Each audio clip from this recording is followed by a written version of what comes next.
가족들이 보는 앞에서 20대 아들이 처참하게 살해됐습니다. 그런데 살해 피해자에게 선고된 건 징역 17년. 급기야 유족들이 국민청원을 올리면서 이 선고의 부당함을 호소했는데요. 오늘은 그 유족들의 이야기를 전해드리겠습니다. 서 팀장, 일단 어떤 사건인가요? 지난 4월 전북 익산에서 있었던 사건입니다. 20대 남성이 흉기에 찔려 숨졌습니다. 현장에서 체포된 범인, 20대 남성 장모 씨의 아버지와 평소 사업상 알고 지내던 동업자 조 씨였는데요. 이 동업자가 이 아들한테 흉기를 휘둘려서 무참하게 살해를 한 겁니다. 네. 이 사건에 대한 이 법원의 판결도 최근 났는데요. 지난달 1일 이 법원은 이 조 씨에 대해서 징역 17년형을 선고했는데 여기서 사건이 끝나지 않았습니다. 이 범인은 형이 너무 무겁다면서 항소를 했고요. 이 소식을 들은 유가족은 정말 울분을 토했습니다. 이 사건이 지난 지 벌써 120일이 지났는데 유족에게 한 번도 사과를 하지 않았다고 합니다. 지금까지 사과 한마디도 없고 말 한마디도 없다가 오히려 형이 무겁다면서 항소를 한 게 너무 억울하고 분통하며 이때 당시 유가족도 그 현장에 있었거든요. 눈앞에서 그렇게 아들이 처참하게 죽어가는 광경을 볼 수밖에 없었던 유족들은 그날 당일에 친구를 만나러 가겠다는 아들을 말리지 않았더라면 이런 사건이 일어나지 않았을 텐데 정말 미안하고 원통하다면서 그 심경을 밝히기도 했습니다. 그렇군요. 그야말로 눈앞에서 아들을 떠나보낸 유족들, 아직까지 그 아픔에서 헤어나오지 못한 모습인데요. 그렇다면 왜 17년형이 나왔는지 알아보기 위해서는 범행 동기가 뭐였는지 알아봐야 될 것 같습니다.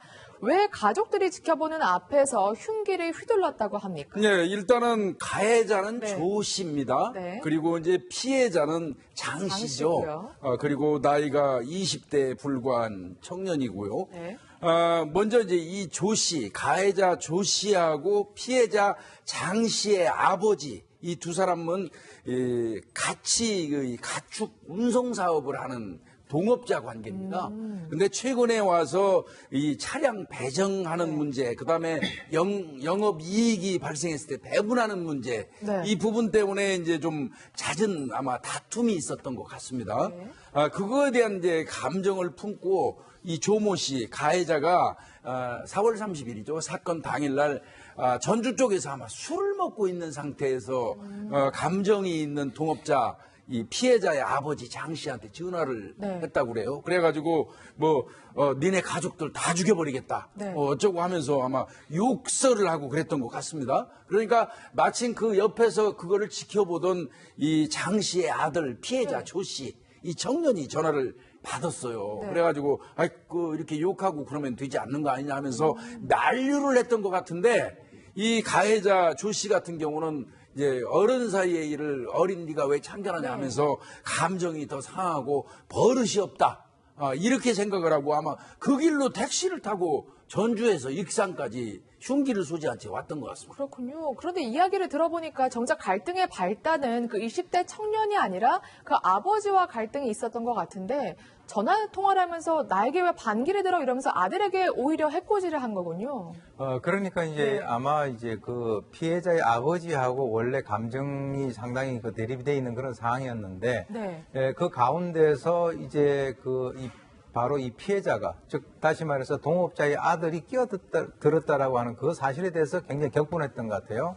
지금 이제 전주에서 익산까지가 이제 한 25km 정도 되니까 택시를 타고도 한 적어도 빨리 달린다 하더라도 한 30분 정도는 소요가 된다. 이렇게 본다면 이 사람이 저는 좀 이제 궁금하게 생각하는 것이 과연 이 흉기를 어디에서 준비를 했는가. 그러니까 이제 자기가 술을 먹는 그 집에서 가져온 것인지 아니면 오다가 어디 산 것인지는 모르겠지만 아주 아예 작정을 하고 온 것으로 보이는 것이죠. 그러니까 이제 피해자에 대해 가지고 나이가 어린데 어른 사이에 낀다라고 하는 거기에 대해서 본인이 바로 아버지에 대한 어떤 그 분노를 그 아들에게 표출한 건데요. 실제로 이 세상에서 제일 무서운 게 자식과 관련돼서 어떤 그 피해를 입히는 것이 제일 무서운데 그것을 선택을 한 것 같습니다. 그렇군요. 또 이 아들의 입장에서는 아버지 어머니를 해코지할까 봐 오히려 자신이 적극적으로 그 조 씨인가요? 그분을 막은 것 같거든요. 네, 조 씨는 40대였고 당시에 범행을 저지를 때 만취 상태였기 때문에 20대 청년이었던 이 건장한 청년이었던 사실 장 씨는 충분히 제압하거나 본인만 피하려고 했다고 하면 도망을 칠 수도 있었을 겁니다. 그런데 현장에 아버지와 어머니가 있었기 때문에 내가 피한다라고 하면 혹시나 부모님이 다칠 미칠까 우려해서 아버지와 어머니가 오는 것을 막으면서 이 피해자 조 씨에게 속수무책으로 당했다라고 이야기를 하고 있기 때문에 가족을 지키기 위해서 본인의 몸을 다 던졌다라는 점에서 더욱 안타까운 사건이라고 생각이 듭니다. 네. 가족들은 바로 경찰에 신고했고요. 조 씨는 현장에서 체포도 했습니다. 그런데 그 현장에서도 굉장히 당당하게 나왔다고 하더라고요. 예, 이 사람 뭐 뒷짐지고 이 흉기에 찔려서 아마 누운 상태에서 죽어가는 그 24살입니다. 이 장씨 그 학생은 학생이라고 그래요. 대학교 댕기다가 아마 잠시 쉬는 과정이었던 것 같은데요. 그걸 지켜보면서 있다가 경찰이 출동해갖고 체포를 할 때 경찰한테 뭐라 그랬냐면요. 내가 왜 조카 같은 애를 죽였겠느냐. 뭐 이렇게 그 부인을 하기도 하고요. 그 다음에 이제 결국은 나중에 드러나니까 기억 안 난다. 오히려 짜증을 막 내면서 경찰한테 그렇게 뻔뻔하게 대했다고 합니다. 네, 어쩌면 우발적 살인임을 강조하고 싶었던 게 아닌가 이런 생각이 드는데 정작 그러나 증거를 보면 계획적이었다는 점이 좀 포착이 된다고요. 네, 맞습니다. 증거가 남았습니다. 그리고 그 범인의 목소리가 녹음이 됐는데요. 사실 앞서 말씀해 주신 것처럼 이 범행 장소인 익산으로 이동을 하기 위해 택시를 타지 않았습니까? 그런데 이 택시 안에서 조 씨가 통화를 한 내역이 블랙박스에 녹음이 되어 있었습니다. 가족과 지인들에게 전화를 걸었는데요. 이렇게 이야기를 했습니다. 이 장 씨를 죽이러 간다, 뒤처리해라 이렇게 명료한 그 조 씨의 음성이 들어가 있었던 거죠. 그러니까 이미 택시에 탔을 때부터 살해를 마음을 먹었고 기억이 안 난다는 이 조 씨의 주장은 글쎄요 신빙성을 얻기 어려운 게 된 거죠. 네.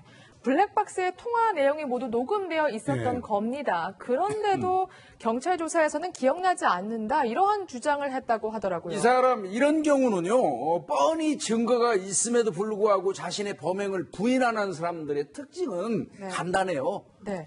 추후에는 심신미약이나 심신상실을 주장하기 위한 어떤 그 배경이라고 보는데요. 저는 차제에 최근에 자꾸 이 살인 사건이 발생하면서 고유정 사건도 마찬가지고요. 우발적 범행, 계획적 범행 나눠놓고 형량 차이가 이 갭이 너무 많다 보니까 자꾸 이제 범행하고 난 다음에는 무작정 우발적 범행으로 몰고 가려는 그 경향들이 있어요. 사람을 죽인 건 똑같습니다. 우발적 범행이나 계획적 범행이나. 그렇죠. 그런데 형량에 있어서 차이가 너무 많다 보니까 자꾸 이런 현상들이 있는데 이거는 차제 형사 정책학적인 측면에서도 좀 손볼 필요가 있다고 생각이 됩니다. 네. 사실 정말 우발적인 범행도 이 경우에 적용하기 어려운 게 전주에서 익산까지 아까 말씀하신 것처럼 꽤 긴 거리를 이동했잖아요. 네, 그렇습니다. 그러니까 아주 계획적으로 본인이 이제 마음을 먹고 사실 이제 우리가 화가 난다 하더라도 한 30분 정도 지나면 일반적으로 좀 이렇게 가라앉는 것이 일반적인 사람들의 마음이거든요. 그런데 이제 그 한 30분 동안 가면서 아마 이 사람은 더욱더 이제 분노를 증폭시킨 것 같고 그리고 이제 경찰에서 이렇게 얘기를 했습니다. 술에 취해서 기억이 나지 않는다. 즉 다시 말해서 심신미약을 주장을 했죠. 그다음에 이제 두 번째는 자기는 위협만 하려고 했다. 이것도 이제 거짓이죠, 사실은. 그다음에 세 번째는 버릇없이 굴어서 홧김에 이 홧김이라고 하는 것은 조금 전에 말씀하셨습니다만은 우발적인 그런 어떤 그 느낌을 상당히 강하게 풍기는데 여러 가지 정황을 보게 된다면 이게 철저히 계획적이고요. 특히 우리가 자세히 들여다보면 이 사람의 심성에 있어서 상당히 문제가 있는 것 중에 하나가 우리가 어떤 그 당사자에 대해서 직접적인 위해를 가하는 것보다 그 당사자의 그 자식에 대해서 눈앞에서, 즉 자기 그 부모 눈앞에서 자식을 살해하는 것만큼 이거는 그 정말 처참하기 이를 데 없는 그리고 평생 동안 그 부모의 가슴에 못을 박음으로써 나머지 가족들이 다 전부 다 어떤 정신적인 공황 상태에 빠뜨릴 수밖에 없는 그런 잔인한 방법을 사용했다라고 하는 그런 측면에서 우리가 주목을 해볼 필요가 있습니다. 네, 그렇습니다. 사실 남은 가족들의 그 트라우마가 굉장히 걱정되는 상황인데 일단은 법원의 선고를 살펴보겠습니다. 징역 17년이거든요. 법 전문가로서 징역 17년은 어떻게 보십니까, 변호사님? 저는 이해가 가지를 않습니다. 앞서 이제 오윤성 교수님께서 말씀을 해주신 대로 너무나 잔혹한 범죄인 겁니다. 피해자에게 직접 살인의 결과를 발생한다고 하더라도 정말 심각한 범죄인데 유가족이 보는 앞에서 이러한 범행을 저질렀다라고 한다면 유가족이 겪게 될 여러 가지 트라우마 이러한 것들은 무엇을 한다고 하더라도 치유가 되지 않을 텐데 징역 17년 이해가 되지 않고요. 특히나 유가족들이 이야기를 하는 것은 판결 선고 받을 때까지 사건 이후로 거의 4개월이 넘었는데도 불구하고 아무런 사과나 이런 어떤 잘못을 용서를 구하는 그런 행동을 하지 않았다는 겁니다. 뭐 피고인 뭐 어떤 범죄에 있어서든 피고인이 양형에 있어서 가장 유리하게 받는 것은 사실 피해자와 합의를 하고 피해자에게 용서를 구하는 것인데 네. 용서를 구하는 행동도 하지 않았고 피해자와 합의가 되지도 않았는데도 불구하고 이러한 잔혹한 살인 행위에 대해서 17년형 나온 거 도저히 이해가 되지 않습니다. 네, 사실 그래서 유족들이요 법원에 사실 이렇게 호소를 할 수도 있지만 안타까운 건 정말 의지할 데가 없어서인지 청와대 국민청원에 이제 글을 올렸다는 거거든요. 그러니까 트라우마에 더해서 뭔가 답답하신 것 같은데, 그러니까 어디다가 하소연할 데가 없으신 것 같아요. 그날 이후로 네. 바로 이 피해자의 모든 가족들은 다 살해당했다.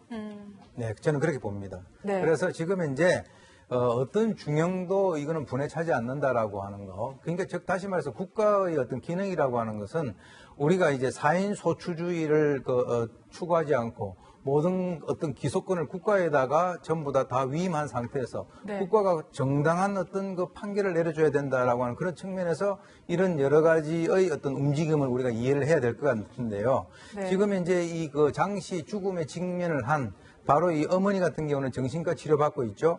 아버지하고 이 여동생 전부 다 자기 눈앞에서 그런 상황을 당했기 네. 때문에 지금 트라우마에 있죠. 근데 사실은 이 보면은요, 또 이런 상황이 되는 그 아들이 평소에 불효자들은 또 이러지 않아요, 통상 보면. 굉장히 평소에 자기 아버지, 어머니에게 잘했던 사람이에요. 그렇군요. 그래서 이제 그 네. 여자친구가 시계를 선물을 했는데 네. 그 시계를 자기가 직접 재송해서 못 가지고 있다. 그래서 그 아버지에게 시계를 선물을 하고 난 뒤에 딱 열흘 만에 변을 당했기 때문에 네. 이 그 가족들의 트라우마가 훨씬 더 큰 것이죠. 그렇군요. 유족들도 살해당한 거나 마찬가지다 이런 말까지 해주셨는데 법원은 중형이라며 선고하지만 정작 이렇게 피해자들이 국민청원에 호소하는 일이 실제로 많아지고 있습니다. 국민 법감정과 법원의 판단이 점점 더 멀어지는 게 아닌가 이런 생각이 드는데요. 양형 기준에 맞았다 이렇게 설명할 게 아니라 사법당국이 좀 고민할 필요가 있을 것 같습니다. 그럼 다음 사건으로 넘어가 봅니다.